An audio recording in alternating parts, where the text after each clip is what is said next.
नमस्कार साथियों, मैं विवेक शर्मा, बायोइकोनॉमिक कॉर्नर क्लास में आप सभी का स्वागत है।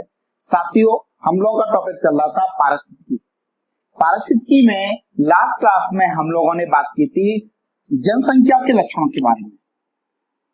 जनसंख्या के लक्षणों के बारे में बात की थी। जनसंख्या के लक्षणों के बारे में बात की थी। इसमें हम लोगों ने जनसंख्या घनत्व के बारे में जाना था, जनसंख्या घनत्व। दूसरा हम लोगों ने जन्म दर के बारे में जाना, बर्थ रेट। तीसरा हम लोगों ने मृत्यु दर के बारे में, मोर्टेलिटी रेट के बारे में जाना। इसके अलावा लास्ट हम लोगों ने देखा था लिंग अनुपात के बारे में। लिंग अनुपात के बारे में, सेक्स रेशियो के बारे में आपको बताया था कि प्रति 1000 पुरुषों पर महिलाओं की संख्या को क्या कहते हैं? लिंग अनुपात कहते हैं, सेक्स रेशियो कहते हैं। क्लियर बेटा इतनी सी बात। इसके अलावा अगला पॉइंट हमको और जानना है समष्टि साम्यावस्था के बारे में। समष्टि साम्यावस्था, एक पॉइंट तो ये रह गया था हमारा, और दूसरा महत्वपूर्ण पॉइंट है समष्टि प्रक्षेपण। इन दो महत्वपूर्ण पॉइंट के बारे में हम लोग को अभी और जानना है। उसके बाद हम लोग इसी में एक नया टॉपिक स्टार्ट करेंगे जिसका नाम है पारिस्थितिक अनुकूलन, यानी वातावरण के अनुसार जीवधारी अपने आप को किस तरीके से परिवर्तित करते हैं। इन दो पॉइंट के बारे में जाने। समष्टि साम्यावस्था, पॉपुलेशन इक्विलिब्रियम,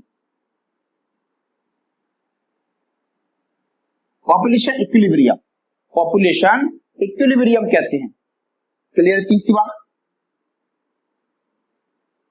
दूसरा है समष्टि प्रक्षेपण, पॉपुलेशन डिस्पर्सन। इन दोनों पॉइंट के बारे में जानना है। समष्टि साम्यावस्था का साथियों मतलब होता है जब किसी स्थान की जो पॉपुलेशन है वो एक साम्य अवस्था में आ जाए, यानी वहां पर जन्म दर और मृत्यु दर क्या हो जाए? बराबर हो जाए, तब उस अवस्था को कहते हैं समष्टि साम्यावस्था, पॉपुलेशन इक्विलिब्रियम कहते हैं। साथियों होता क्या है, जैसे मान के चलो कोई भी नया क्षेत्र है, उस क्षेत्र में किसी समष्टि ने प्रवेश किया, किसी नए क्षेत्र में कोई नई समष्टि प्रवेश कर गई, उस क्षेत्रफल में, उस क्षेत्र के अंदर वो समष्टि अपनी वृद्धि करेगी, और वृद्धि करते करते एक समय ऐसा आता है कि जब वो समष्टि एक चरम सीमा पर पहुंच जाती है, और उस चरम सीमा पर पहुंचने के पश्चात वहां पर वो ये चाहती है कि मैं इसी चरम सीमा पर रहूं, अर्थात उसकी ना तो जन्म दर ज्यादा हो ना ही मृत्यु दर ज्यादा हो। मतलब वहां पर जन्म दर और मृत्यु दर दोनों ही कैसी होती हैं? बराबर हो जाती हैं, तब उसे कहते हैं समष्टि साम्यावस्था। और कोई भी समष्टि हो, कोई सी भी जाति हो, वो हमेशा साम्यावस्था में ही रहने का प्रयास करती है, जिससे कि वो सही संतुलित बनी रहे। और इस कार्य के लिए वो वातावरण के साथ क्या करती है? संघर्ष भी करती है। इस समष्टि साम्यावस्था के लिए कोई भी समष्टि, कोई भी जाति वातावरण के साथ लगातार क्या करती है? संघर्ष करती है। क्यों? क्योंकि वो अपने आप को उस चरम सीमा पर अपने आप को स्थापित रख सके। उसी को साथियों हम लोग कहते हैं समष्टि साम्यावस्था। तीसरी बात आपको समझ में आई? जब कोई जाति या जब कोई समष्टि साम्यावस्था में रहेगी तो उसकी वृद्धि और विकास सबसे अधिक होगा। इस बात को ध्यान रखें। जब कोई समष्टि साम्यावस्था में रहती है तो उसका वृद्धि और विकास क्या होता है? सबसे अधिक होता है। वो सबसे टॉप पर ही रहना चाहती है। इस प्रकृति के अंदर सभी जीव अपने आप को हमेशा उच्च स्तर पर देखना चाहते हैं। इसी प्रकार से कोई भी समष्टि हो वो भी अपने आप को एक उच्च स्तर पर देखना चाहती है। इस बात को ध्यान रखें। एक पॉइंट और है जिसका नाम है समष्टि प्रक्षेपण। समष्टि प्रक्षेपण, इसके बारे में जानेंगे। पॉपुलेशन डिस्पर्सल कहते हैं, पॉपुलेशन डिस्पर्सल कहते हैं। पॉपुलेशन डिस्पर्सल इसका मतलब क्या होता है? समष्टि प्रक्षेपण एक तरह का वो साधन है, एक तरह का वो साधन है जिसके द्वारा अगर किसी स्थान की कोई समष्टि विनिष्ट हो गई, बेकार हो गई, समाप्त हो गई, तो फिर से अपने आप को स्थापित करने का प्रयास करती है। समष्टि प्रक्षेपण वह साधन है जिसके द्वारा विनिष्ट समष्टि अपने आप को पुनः स्थापित करने का प्रयास करती है, या अपने आप को स्थापित कर लेती है, या साम्य अवस्था में आ जाती है। उसी को क्या कहते हैं? समष्टि प्रक्षेपण। लिख देते हैं, समष्टि प्रक्षेपण वह साधन है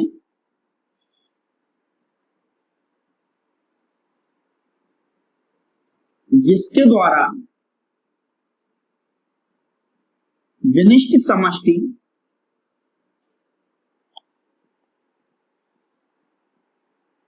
पुनः स्थापित होकर साम्य अवस्था में आती है, साम्य अवस्था में आ जाती है, या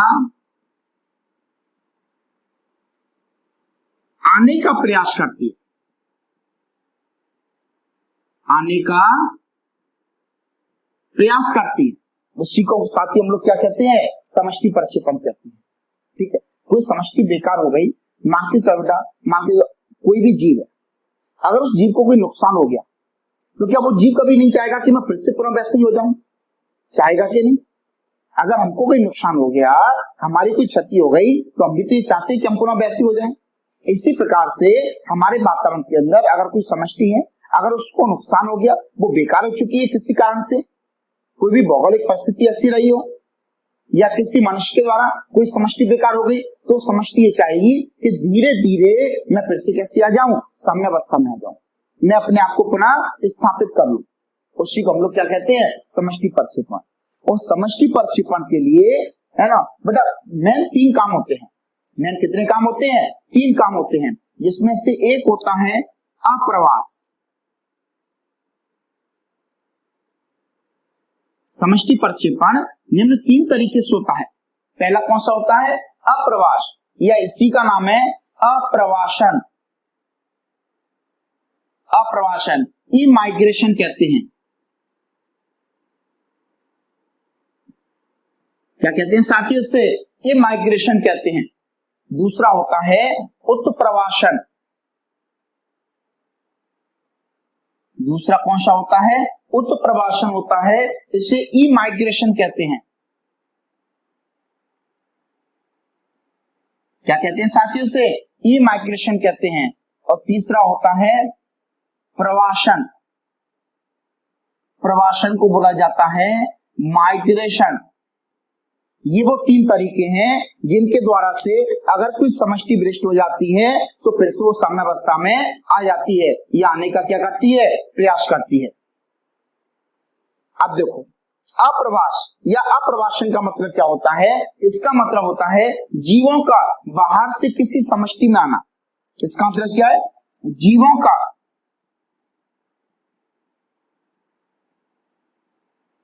बाहर से किसी समष्टि में आना। जीवों का बाहर से किसी समष्टि में आना, उसे क्या कहते हैं हम लोग? अप्रवास या अप्रवासन कहते हैं। यानी हमारी कोई समष्टि है, या किसी वातावरण के अंदर कोई समष्टि है, उस समष्टि के अंदर बाहर से कोई जीव आ जाए, उसे क्या कहते हैं अपन? उसे कहते हैं ई माइग्रेशन, अप्रवास या अप्रवासन। नाम सुना होगा अप्रवासी भारतीय। मतलब जब कोई व्यक्ति किसी फॉरेन में चला जाता है तो उसे अपन क्या कहते हैं? अप्रवासी भारतीय। मतलब वो वहां का सदस्य नहीं है, लेकिन किसी दूसरी जगह से निकलकर वो उस जगह पर क्या हो गया? पहुंच गया। कोई व्यक्ति अमेरिका में रहता है तो उसे अप्रवासी भारतीय कहेंगे। क्यों? क्योंकि वो अमेरिका का रहने वाला नहीं था, वो वहां की समष्टि का, वहां के स्थान का वो हिस्सा नहीं था, लेकिन बाहर की मतलब इंडिया से निकलकर वो उस जगह पर पहुंच गया। इसी प्रकार से अप्रवासन मतलब इमाइग्रेशन, जीवों का बाहर से किसी समष्टि में आना। कोई समष्टि बेकार हो चुकी है, उसको फिर से बनना है, तो बाहर से कोई जीव आके वहां पर निवास करने लगा, या ऐसा भी हो सकता है। दूसरा उत्प्रवासन होगा, ई माइग्रेशन, यानी जीवों का किसी समष्टि से बाहर जाना। जीवों का किसी समष्टि से बाहर जाना, जीवों का किसी समष्टि से बाहर जाना, उसे अपन क्या कहते हैं? इमाइग्रेशन कहते हैं, उत्प्रवासन कहते हैं। और तीसरा होता है प्रवासन, माइग्रेशन। माइग्रेशन का मतलब होता है एक निश्चित समय अवधि पर, नियत अवधि पर बहिर्गमन एवं अंतर्गमन। किसी निश्चित अवधि पर बहिर्गमन एवं अंतर्गमन, उसी को क्या कहते हैं? उसी को अपन क्या कहा जाता है? उसे कहा जाता है अपना माइग्रेशन। क्या कहेंगे साथियों से हम लोग? उसे कहा जाता है माइग्रेशन, प्रवासन कहते हैं। तो तीन तरीके हैं जिनके द्वारा कोई भी समष्टि अपनी साम्यावस्था में आ जाती है या आने का क्या करती है? प्रवास करती है। कोई भी जीव है उसके अंदर माइग्रेशन क्यों होता है? वो माइग्रेशन क्यों करता है?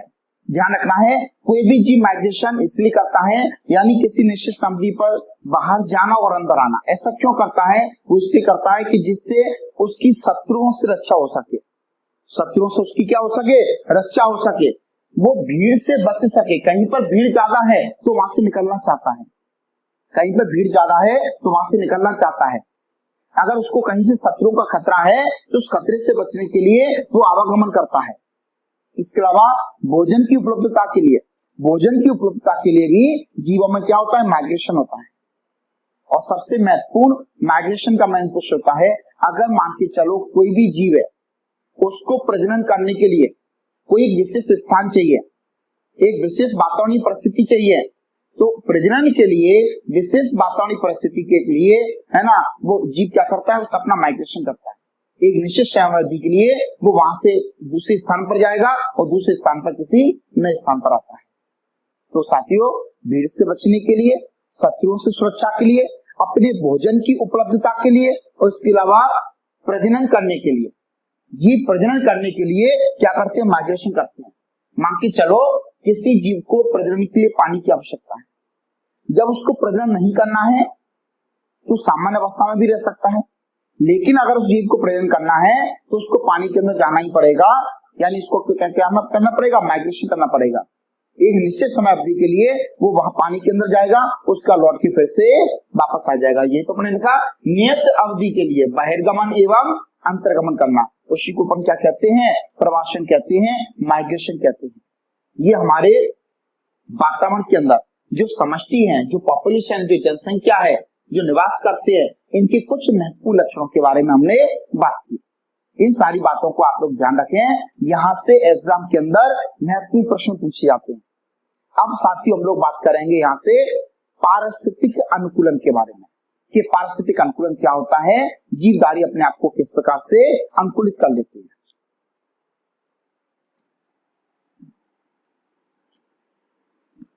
बहुत ही महत्वपूर्ण टॉपिक है, अच्छा टॉपिक है। यहां से प्रतियोगी परीक्षाओं में बहुत सारे प्रश्न पूछे जाते हैं। हम लोगों के टॉपिक का नाम है पारिस्थितिक अनुकूलन।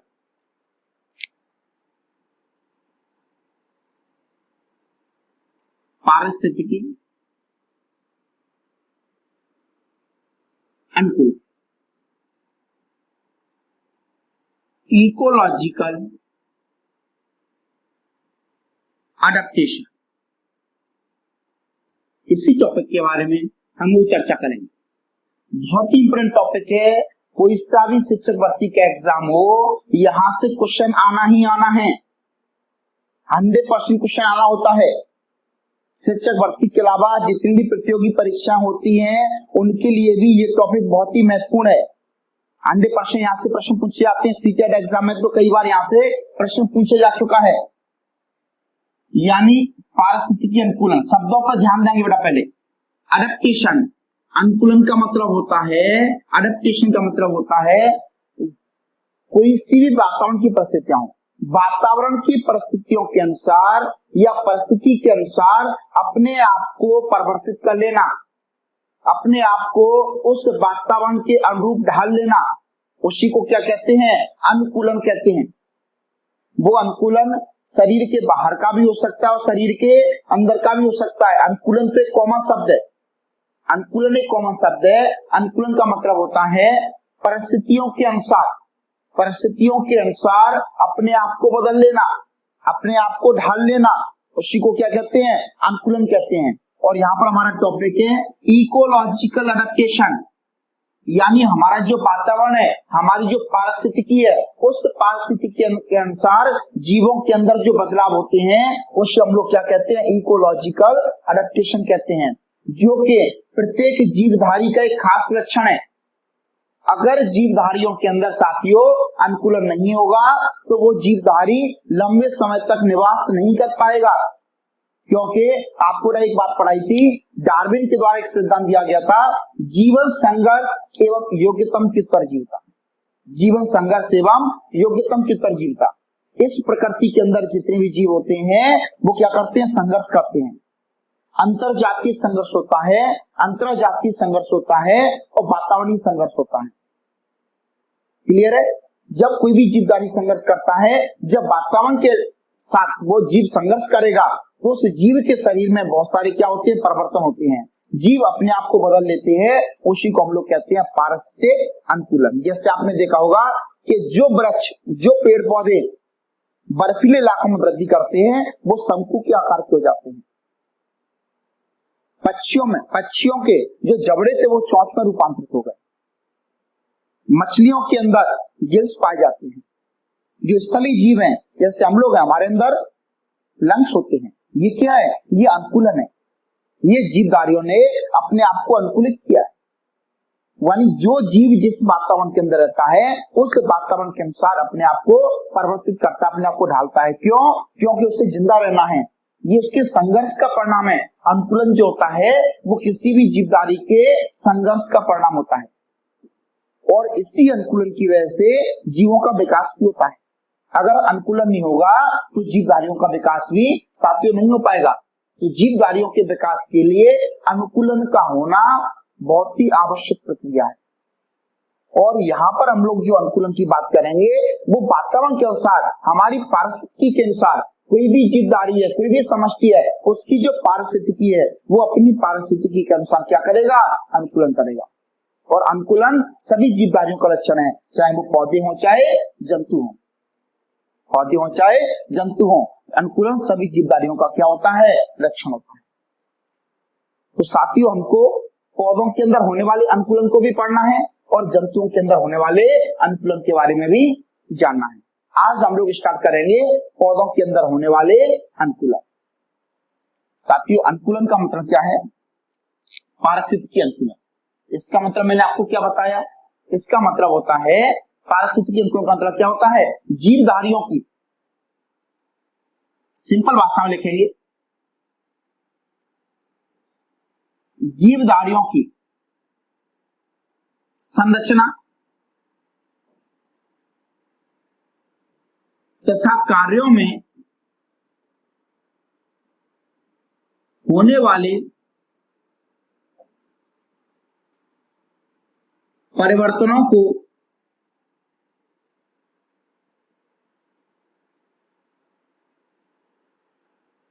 पारिस्थितिकी अनुकूलन कहते हैं। क्या कहते हैं उसे, पारिस्थितिकी अनुकूलन कहते हैं। जीवधारी की संरचना कार्यों में होने वाले अनुकूलन को, यानी होने वाले परिवर्तनों को क्या कहते हैं, अपन अनुकूलन कहते हैं। क्लियर है? जब भी अनुकूलन होता है तो उसकी बाहरी संरचना बदलेगी, आंतरिक संरचना भी बदलती है। संरचना में दोनों आते हैं, बाहरी संरचना एवं आंतरिक संरचना, और उसके कार्यों में भी क्या होता है, परिवर्तन। संरचना से मतलब दो चीजों से होता है, एक तो बाहरी संरचना, इसे आकारिकी कहते हैं। संरचना में दोनों चीजें आती है, एक तो आकार की मॉर्फोलॉजी और दूसरा आता है आंतरिकी। दूसरा कौन सा आता है, आंतरिकी, एनाटॉमी। और तीसरा कार्य, और कार्य मतलब कार्य मतलब प्रकार्यात्मक भी कहते हैं इसको, प्रकार्यात्मक परिवर्तन या अनुकूलन। मतलब बेटा फिजियोलॉजिकल कहते हैं इसको, फिजियोलॉजिकल। ध्यान रखना, वातावरण के अनुसार किसी भी जीवधारी में जो परिवर्तन होते हैं तो उस जीव के शरीर में तीनों प्रकार के परिवर्तन होंगे, यानी उसमें बाहरी परिवर्तन भी देखने को मिलेंगे, मॉर्फोलॉजिकल चेंजेस देखने को मिलेंगे, उसमें एनाटॉमिकली आंतरिक परिवर्तन देखने को मिलेंगे, और उसमें कार्यात्मक उसके कार्य करने का तरीका भी क्या होगा, बदल जाएगा। तो तीनों प्रकार के अनुकूलन जीवधारियों के अंदर हमको देखने को मिलते हैं। इसी को क्या कहते हैं अपन, पारिस्थितिक अनुकूलन। और जो अनुकूलन है, जो परिवर्तन है, ये परिवर्तन वहां की वातावरणीय दशाओं के ऊपर निर्भर करते हैं। इस बात को साथियों हम लोग ध्यान रखेंगे। अब हम लोग बात करेंगे कि पेड़ पौधों में कौन कौन से अनुकूलन होते हैं।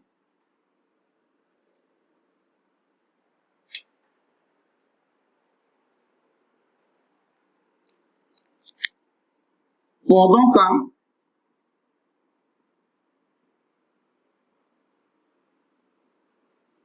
का पारिस्थितिकीय अनुकूलन, पौधों का पारिस्थितिकीय अनुकूलन।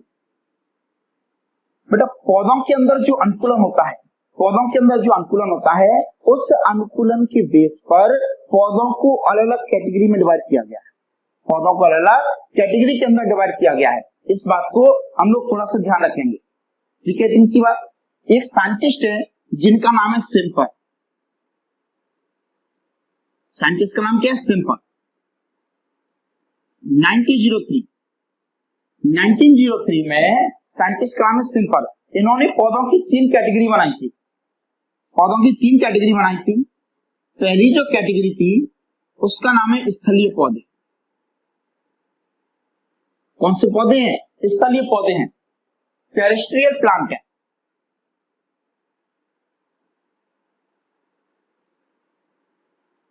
टेरेस्ट्रियल प्लांट होते हैं। कौन से प्लांट होते हैं साथियों, टेरेस्ट्रियल प्लांट होते हैं। इसके अलावा जो टेरेस्ट्रियल प्लांट है ये भी 2 प्रकार के होते हैं। टेरेस्ट्रियल प्लांट भी 2 प्रकार के होते हैं। एक होते हैं समुद्रभित पौधे होते हैं जिन्हें हम लोग कहते हैं मीजोफाइट्स, और दूसरे होते हैं मरुद्भित पौधे। इनका नाम दिया जाता है जीरोफाइट्स। ये दोनों जो पौधे हैं इनको हम लोग कौन सी कैटेगरी में रखा है, स्थलीय पौधों में, टेरेस्ट्रियल प्लांट के अंतर्गत रखा है।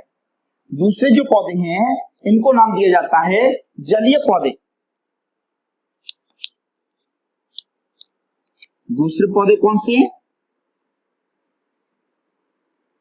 हमारे जलीय पौधे ही हाइड्रोफाइटिक प्लांट है। Hydrophytic plant. और तीसरे हमारे जो पौधे हैं उनका नाम है लवणोद्भिद पौधे, दलदली पौधे। दलदली पौधे या लवणोद्भिद पौधे, इनका नाम है हेलोफाइट्स कहते हैं। हेलोफाइट्स कहा जाता है इनको। या इन्हीं का दूसरा नाम है मार्सी प्लांट। इन्हीं का दूसरा नाम क्या है, मार्सी प्लांट। हेलोफाइट्स या इन्हीं का दूसरा नाम मार्सी प्लांट भी कहते हैं। साथियों इनके बारे में थोड़ा सा जान लें। ये जो पौधे हैं ये अलग प्रकार के पौधे हैं।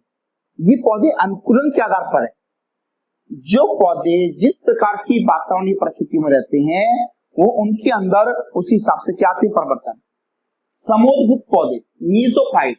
समुद्रभित का मतलब होता है ऐसे पौधे जो ऐसी स्थानों में वृद्धि करें जहां पर ना तो पानी की बहुत ज्यादा अधिकता है ना ही पानी की बहुत ज्यादा कमी है।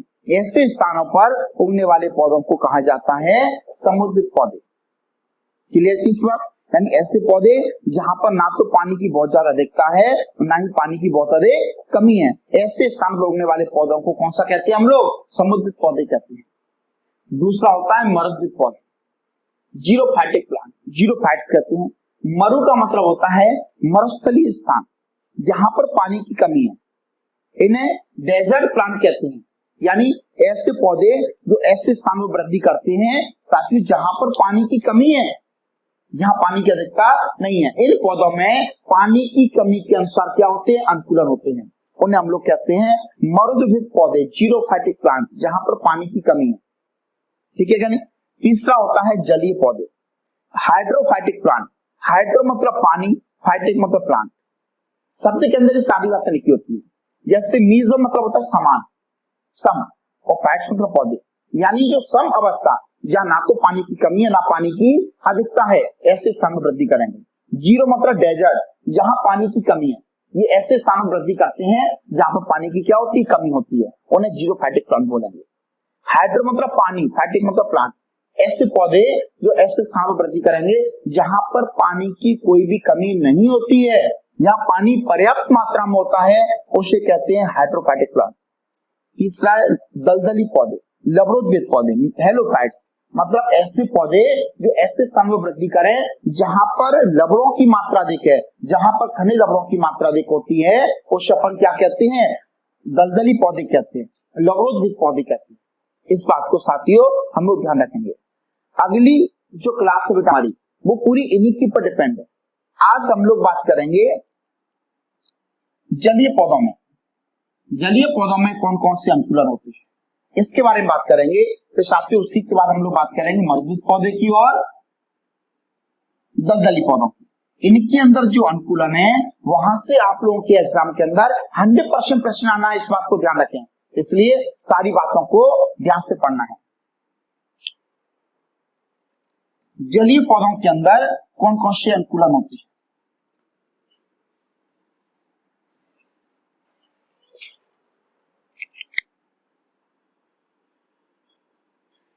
जलीय पौधों,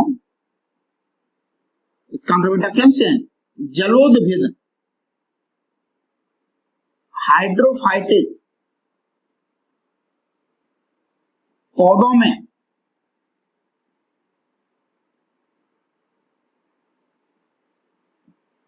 होने वाले अनुकूलन, यानी बेटा जो जलीय पौधे हैं, हाइड्रोफाइटिक प्लांट है, उनके अंदर कौन कौन से अनुकूलन होते हैं, इस बात को हम लोगों को पढ़ना है। जलीय पौधों में बेटा आपको बता दें, जब अनुकूलन होंगे तो उनके अंदर शारीरिक अनुकूलन होंगे। कौन से अनुकूलन होंगे, शारीरिक अनुकूलन मतलब मॉर्फोलॉजिकल अनुकूलन होंगे, आकार के अनुकूलन होंगे, आंतरिक के अनुकूलन भी होंगे, और प्रकार्यात्मक अनुकूलन भी हमको देखने को मिलेंगे। इस बात को हम लोगों को ध्यान रखना है। ध्यान से देखा साथियों, पहला होता है आकारकीय अनुकूलन। आकार के अनुकूलन,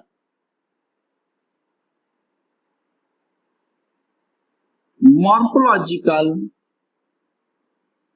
एडेप्टेशन, आकार के अनुकूलन, मॉर्फोलॉजिकल एडेप्टेशन, यानी इसका मतलब है कि जो जलीय पौधे हैं उनकी बाहरी संरचना में कौन कौन से परिवर्तन हमको देखने को मिलेंगे, उसके बारे में बात करेंगे।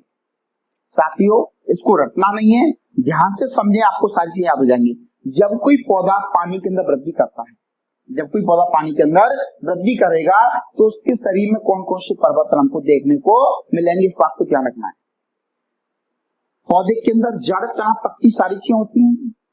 जड़ का काम क्या होता है साथियों, जड़ का काम होता है जल एवं खनिज लवण को अवशोषित करना और पौधे के ऊपरी भागों तक पहुंचाना। अब जो पौधे जलीय हैं, जो पौधे जलीय हैं, क्या उनको जल की आवश्यकता है पौधे? जब पूरा शरीर ही पानी के अंदर डूबा हुआ है तो उनके अंदर जड़ों का कोई विशेष काम नहीं है। उनके अंदर जल का जो अवशोषण होता है वो संपूर्ण बॉडी के द्वारा होगा। उनका संपूर्ण शरीर जो होता है वो जल के अवशोषण का क्या करेगा, काम करेगा। इसलिए उनके अंदर जड़ों की कोई कार्य नहीं है, उनका कोई विशेष फंक्शन नहीं है। तो आकार के अनुकूलन में अगर बेटा हम लोग जड़ों की बात करें, जड़ों में तो जड़ें कैसी होती है जलीय पौधों में, जड़ों में होने वाले अनुकूलन,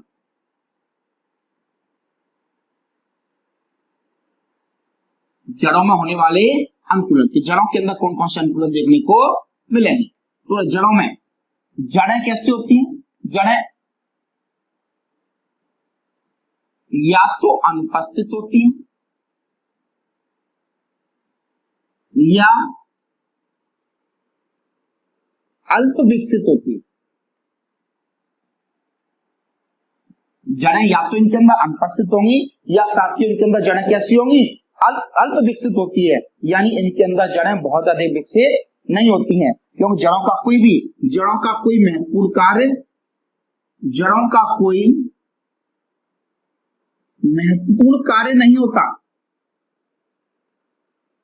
क्योंकि पूरा पौधा ही पानी के अंदर डूबा हुआ है। संपूर्ण पौधे के द्वारा जल का अवशोषण होगा, इसलिए जड़ों का कोई महत्वपूर्ण कार्य नहीं होता है। बात में हमारी बेटा इतनी सी बात है। कुछ पौधे हैं जिनके अंदर तो जड़ें क्या होती हैं, अनुपस्थित होती हैं, जैसे बेटा वॉल्फिया, नाम याद रखना वॉल्फिया। वॉल्फिया एक ऐसा प्लांट है जिसके अंदर जड़ें क्या होती हैं, अनुपस्थित होती हैं। इसके अलावा एक प्लांट और है सेरेटोफिलम, वॉल्फिया सेरेटोफिलम में जड़ें अनुपस्थित होती हैं। जड़ें क्या होती हैं, अनुपस्थित होती हैं। अगर जड़ें होती भी हैं तो जड़ें कैसी मिलेंगी, इनमें छोटे आकार की। जड़ें कैसे आकार की मिलेंगी, छोटी आकार की मिलेंगी। इनकी जड़ें बहुत अधिक विकसित नहीं होंगी। इसके अलावा साथ ही हम लोगों को ध्यान रखना है कि इनकी जड़ों पर ये जो जड़ होती है ना, ये ध्यान से देखिए, जड़ के आगे टोपीनुमा रचना है कि इसके ऊपर कुछ रोम लगे होते हैं। जड़ों के ऊपर जो रोम होते हैं इनको कहते हैं मूल रोम। क्या कहते हैं इनको, मूल रोम कहते हैं। और आगे जो टोपीनुमा रचना होती है, कैप लाइक स्ट्रक्चर होती है, इससे कहते हैं मूल टोप, रूट कैप कहते हैं। क्या कहते हैं साथियों से, रूट कैप कहते हैं। तो इनका बेसिक काम सुने। मूल रोम का काम होता है जल एवं खनिज लवण को अवशोषित करना। मैं लिख देता हूं, मूल रोम का काम क्या है, जल एवं खनिज लवणों का अवशोषण, जल एवं खनिज लवण का अवशोषण करना। ये मेन काम किसका है, मूल रोम का। और मूल टोप का काम होता है जड़ के अग्रभाग की सुरक्षा करना, जड़ के अग्रभाग की सुरक्षा करना। तो साथियों जो पौधे पानी के अंदर है, क्या उनमें मूल रोम की आवश्यकता होगी, उनमें मूल रोम की आवश्यकता नहीं होती है। तो जलीय पौधों की जो जड़ हैं उनके अंदर मूल रोम नहीं पाए जाते, मूल रोम अनुपस्थित होते हैं। इसके अलावा जो मूल टोप होता है, मूल टोप का अभाव होता है, मूल टोप भी नहीं पाया जाता। इसके स्थान पर क्या पाया जाता है, मूल पॉकेट पाया जाता है। इनके स्थान पर क्या मिलेगा, मूल टोप के स्थान पर क्या मिलेगा, मूल पॉकेट मिलेगा। ये मूल पॉकेट क्या करता है, इस मूल पॉकेट की वजह से जो पौधे हैं वो पौधे कैसे हो जाते हैं, हल्के हो जाते हैं। बात से हमारी है, जिससे कि उन पौधों को तैरने में क्या मिलेगी, हेल्प मिलेगी। बात से हमारी कह रही, थोड़ा इतनी बात समझे कि जड़ों के अंदर कौन कौन से अनुकूलन होते हैं। इनमें जड़ें आपको अनुपस्थित होती हैं या अल्प विकसित होती हैं। इन पौधों के अंदर जड़ों का कोई महत्वपूर्ण कार्य नहीं है, क्योंकि जड़ों का काम होता है जल एवं खनिज लवण का अवशोषण करना। और पूरा पौधा ही पानी के अंदर डूबा है तो इनका कोई महत्वपूर्ण कार्य नहीं बचता है। कुछ पौधे तो ऐसे जैसे वॉल्फिया है, सेरेटोफिलम है। इसके अलावा बेटा यूट्रिकुलेरिया भी होता है। कौन सा पौधा है, यूट्रिकुलेरिया।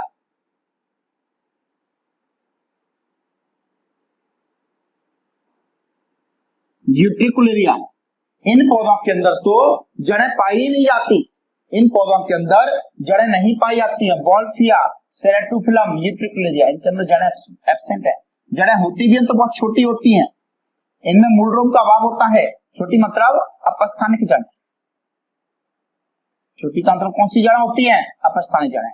मूल टोप नहीं पाया जाता है, इनके स्थान पर क्या पाया जाएगा, मूल पॉकेट, जिससे कि इन पौधों को तैरने में क्या मिल जाए, हेल्प मिल जाए। साथ ही समझ में आ रही इतनी सी बात।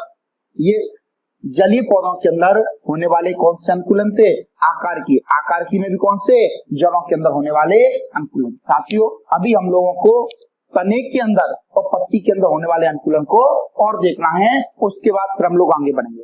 आज हम लोग आज की क्लास में आकार के अनुकूलन को पूरा पढ़ लेंगे। नेक्स्ट क्लास में हम लोग बात करेंगे आंतरिक अनुकूलन की और प्रकार्यात्मक अनुकूलन की। साथियों अभी हमको तने में होने वाले अनुकूलन को और जानना है। कि तने के अंदर कौन कौन से अनुकूलन होते हैं। दूसरा है तने में होने वाले आकार के अनुकूलन। साथियों, इनका जो तना होगा, जो पौधे पानी के अंदर होते हैं उनका जो तना होता है वो लचीला होगा कि कठोर होगा। जो पौधे पानी के अंदर होते हैं उनका तना कैसा होता है, लचीला होता है, सॉफ्ट होता है। इनका जो तना होता है वो मुलायम एवं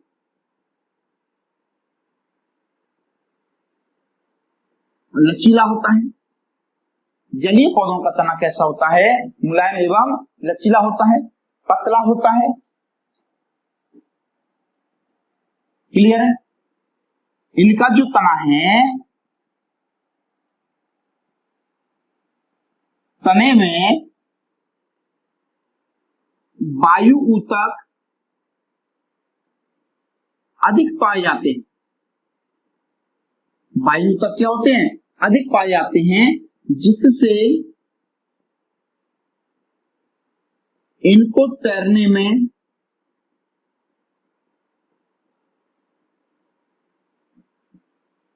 क्या मिलेगी, सहायता मिलेगी। साथियों, इनके अंदर है ना कैसे ऊतक पाए जाते हैं, वायु ऊतक, जिससे इनको तैरने में क्या मिलेगी, हेल्प मिलेगी। बात से मारी के नहीं। साथियों, और कुछ दिक्कत, इनके जो तने हैं, कुछ पौधों में तने रेशेदार एवं पानी के अंदर तैरने वाले होते हैं। पानी के अंदर कैसे होते हैं, तैरने वाले होते हैं। ये जो अनुकूलन है ये हमको कहां देखने को मिलेंगे, तने के अंदर। तीसरा साथियों, पत्तियों में होने वाले अनुकूलन। तीसरा कौन है,